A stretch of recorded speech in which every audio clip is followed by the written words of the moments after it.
ما حبيت أبدا الكلام اللي قاله الوزير غازي زعيتر عن بيت معوض، مع انه معودين انه الوزير غازي زعيتر لسانه دافي وبيعرف شو يطلع من تمه، خصوصي انه عن بيت معوض. يعني هذا الكلام ما بينقال ابدا لبيت معوض، انه نوح بيزرعوا ويعطيهم لبيت معوض، لا. يعني شوف مؤسسة بيت معوض شو بتعمل وبعدين نحكي مساعدات وأعمال خير استشفائية ومساعدات إنسانية، مش هي شغلة تجارة مخدرات، لا. ما زبطش معك مع الوزير. هلا أنا بدي استغل الفرصة وأحكي شوي عن نوح زعيتر اللي أنا قصة توقيفه. هلا إنك توقف، خبرية إنك توقف تاجر المخدرات بشكل عام خبرية إنه المفروض تكون منيحة، بس إنه خبرية إنك تنقي نوح زعيتر وحده وتوقفه بهالشكل وهالعملية.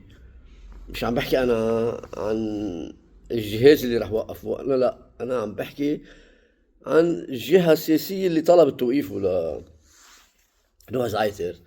واضح إنه نوح زعيتر توقيفه منه بسبب انه وقفنا تاجر، لا، هو لانه بدنا نوح زعيتر بالذات. ليش؟ اول شيء لانه نوح زعيتر كاركتير معروف مشهور. مشهور مش لانه اقوى تاجر، في اقوى منه كثير لنوح زعيتر. يعني معروف لانه مهضوم، ولانه عنده الجرأة يطلع على التلفزيون ويقول ايه انا بزرع حشيش.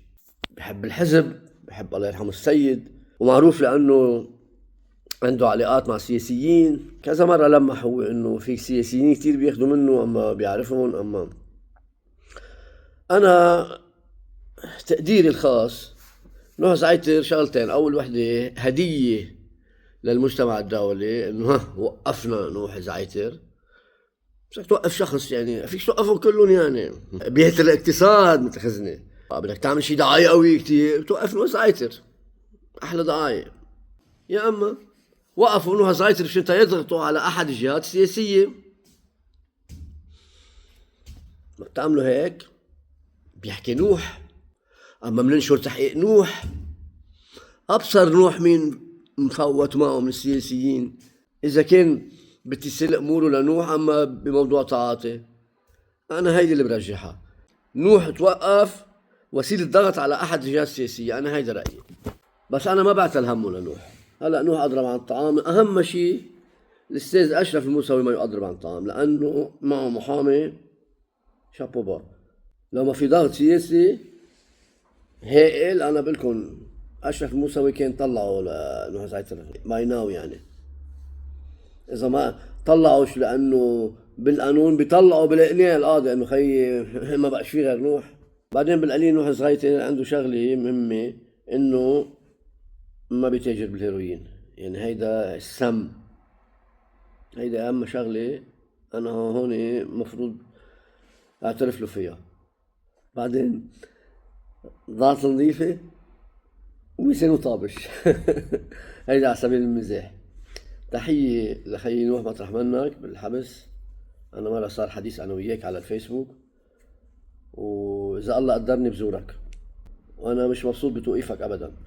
لو إنه صار في قرار بتوقيف تجارة المخدرات بالبقاع وخلص، إنه الدولة قررت إنه إكس على المخدرات وقاموا كل الناس وقفت إلا نوح زعيتر، يوقفوك ساعتها. بس هيك نوح زعيتر بهالعملية هيك اللي الفيديو اللي انتشر بعدين، ليه؟ يعني ليه؟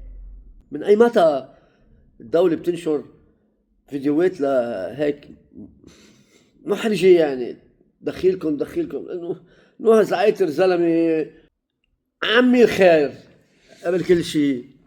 نوح زعيتر ضيعته كلها تشكر فيه، لأنه مش رح أقول أي شيء من وراه، بس لأنه كل واحد عنده ضيقة بيروح عند نوح زعيتر. انتبه، الكلام اللي عم بقوله ما بيجي على الصح غلط، عم بقلكن لأنه تشويس كان على نوح زعيتر أنا ما عجبني. يعطيكم العافية.